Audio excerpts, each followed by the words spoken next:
A massive male Asian elephant lived by itself in the thick forest near a small town in Sri Lanka. Once it had been part of a large herd. It was the oldest among them. But years earlier, after getting badly injured, it had fallen behind and was separated from the group, never able to return. One morning, something terrible happened. Its left back leg started swelling. The skin turned red and hot, and the pain grew worse with every hour. It began limping heavily. The elephant tried to reach the sore spot with its trunk, rubbing it again and again, hoping the discomfort would reduce. But instead of healing, the injury became more severe. Within days, the swelling grew huge, nearly the size of a coconut. Thick pus started leaking out. A disgusting odor spread around its body, strong enough to be noticed from far away. The elephant could no longer walk properly to search for food. It couldn't travel deep into the forest. It was weak, hungry, and exhausted. Each step felt like sharp needles piercing through its flesh. Its heavy body, once powerful, now looked like it was slowly giving up. Fever made it lose balance. Many times it collapsed in the dry grass, breathing hard, trembling, and groaning quietly from pain. Somewhere deep inside, the elephant understood one thing clearly. If no one helped, it would die alone under the burning sun. And so, in complete desperation, it decided to do something it had never done in its life. It left the forest and went toward humans. That afternoon, villagers heard loud cracking sounds coming from the eastern side of the jungle. Trees breaking, branches snapping. Then, on the dusty road leading toward the market, a giant gray figure appeared. It was an old elephant. Its eyes were red and tired. Its body was covered in mud, dried pus, and wounds. It limped slowly, dragging its swollen leg, leaving marks of blood and infection behind. People panicked instantly. Screams filled the street. Many believed the elephant had become aggressive and was about to attack homes. Some young men grabbed sticks. Others picked up stones. They ran toward it, shouting, throwing objects, and trying to force it away. The elephant stopped. It lifted its trunk, almost like it was trying to communicate, like it was begging. But the crowd only grew more terrified. The yelling became louder. The chaos frightened the elephant, and it let out a low, helpless rumble. Then it turned around. A stone hit its side. The giant body shook, but it didn't fight back. It didn't charge. It didn't attack anyone. It simply walked away slowly, with pain written on every movement. Outside the town, under the harsh sunlight, it found a patch of wild grass near the edge of the road and collapsed. It lay there breathing heavily, moaning softly. Sometimes it raised its trunk toward the sky, then dropped its head again, taking long, tired breaths. A small girl tried to run closer out of curiosity, but her mother pulled her back quickly, fearing the elephant might hurt someone. Everyone kept their distance. No one dared to approach. But one man stayed behind. A middle-aged man named Samuel Oe watched carefully. He noticed something unusual. The elephant wasn't angry. It wasn't acting wild. It was shaking, weak, and clearly suffering. Samuel's heart sank. Without wasting time, he called the emergency hotline of the forest department responsible for the Kambiri forest region. 30 minutes later, an off-road vehicle arrived near the grassy area. Rangers and veterinarians stepped out. People gathered at a distance, silently watching every move. The team was led by Chief Ranger Joseph Madala, a man known for saving wild elephants. With him was Dr. Amara Kendi, a large animal veterinarian who had worked with massive wildlife in Africa. Joseph walked forward slowly, carefully reading the elephant's behavior, noticing every sign of exhaustion. The elephant looked at him with hopeless eyes.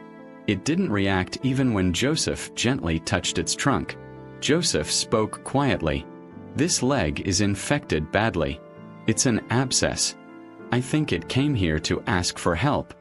Dr. Amara examined the swelling and confirmed it. If they delayed, the infection could spread through the bloodstream, and the elephant would not survive. The crowd fell silent. Many people began feeling guilty.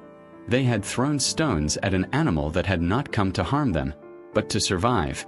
Samuel told everyone that the elephant never resisted even while being chased.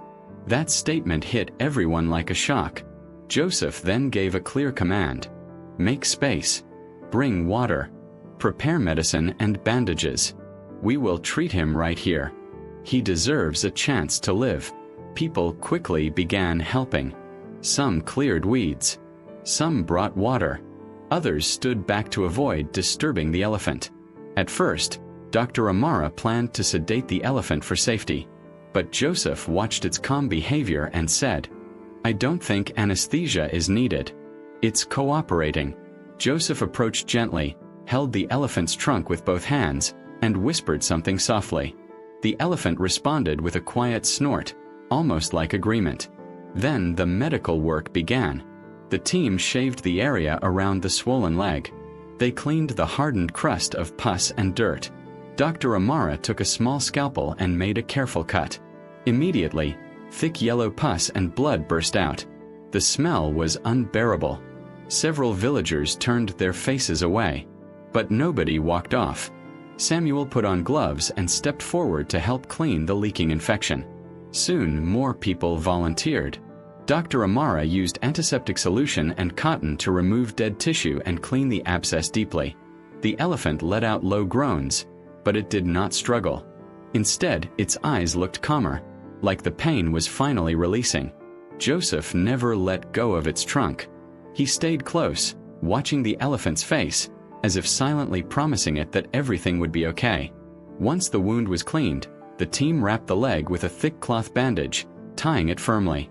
When people saw the elephant resting more peacefully, they clapped softly. An old woman brought sugarcane. Young men brought fruit and water, placing it near the elephant's head. Slowly, the elephant reached out with its trunk, touched a banana, and began eating. Many villagers became emotional. They were watching a giant creature, once feared, now weak, helpless, and being saved by human kindness. That night, the elephant remained lying in the moonlight. Campfires were lit nearby. People took turns staying awake, guarding the area from wild animals and monitoring the elephant's breathing. Dr. Amara checked its temperature and heart rate repeatedly and kept an eye on the bandaged leg. The elephant slept lightly. Sometimes it sighed. Sometimes it stretched its trunk gently across the ground, as if trying to feel safe. Near sunrise, cold mist covered the grass. Still, no one left. Then suddenly, Samuel shouted, "It's getting up!" The elephant struggled, pushing with its 3 healthy legs, lifting its massive body slowly. The bandage was damp but strong. Step by step, it managed to stand. The crowd exploded with cheers. People clapped. Many cried openly. The elephant turned toward the people behind it. Then it raised its trunk high into the air and waved it slowly from side to side, like a heartfelt goodbye. Birds flew across the morning sky. Sunlight poured down through the trees, making the scene feel almost unreal. The elephant looked straight into Joseph's eyes. Then it lowered its head slightly. A silent thank you. Samuel whispered, "It knows. It remembers. It will never forget what happened here." The villagers formed a long line, quietly watching. No one spoke, but every heart was shaking. The elephant began walking toward the forest. Its steps were still uneven, still limping, but filled with courage. It didn't look back, but every few steps it lifted its trunk again, as if showing gratitude. Joseph removed his hat and bowed his head. Dr. Amara smiled through tears of relief. That day changed the town forever. From then on, villagers started leaving water and fruit at the forest edge for animals in need. Children were no longer taught to fear elephants. Instead, they were taught to respect them as living companions of nature.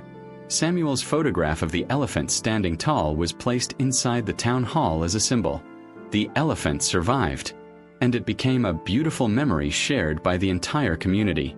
After that day, people lovingly called it the visitor from the deep forest. Love and bravery saved a life that was almost lost, and the town no longer saw elephants as monsters, but as hope. What do you think about this story? Please leave your thoughts in the comments section.